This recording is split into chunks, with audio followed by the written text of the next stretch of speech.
In terms of introductions, I think this student introduction is quite a good one, and it's definitely, reasonably polished for a draft introduction.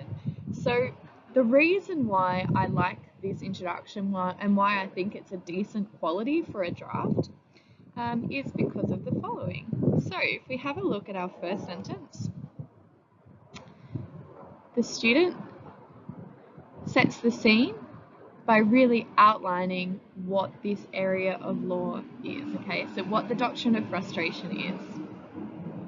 Awesome. Okay, so nice and straightforward, a little bit of information to set the scene for their paper.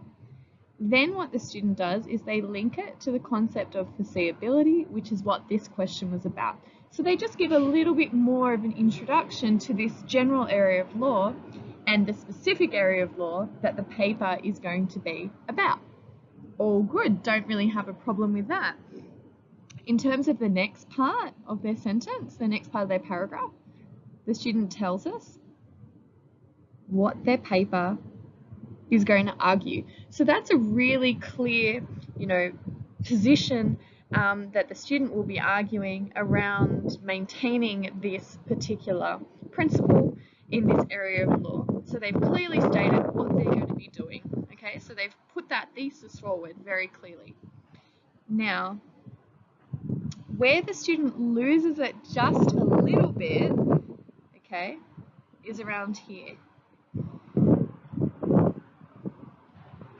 What they've done in these back sentences here is start to flag the arguments or the key ideas that are going to be coming through strongly in their essay. But what they don't do is tell us how those arguments are essentially stepping stones that lead them to their ultimate position that the foreseeability requirement or element should be maintained.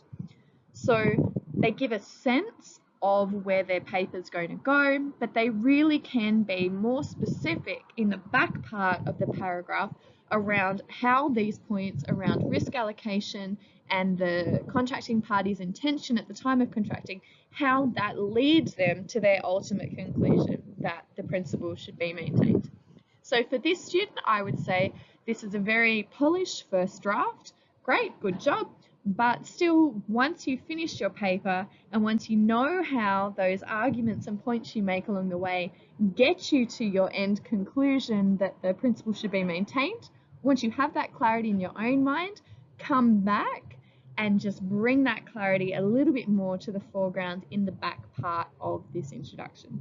But all in all, this was a pretty decent effort, so well done to this student.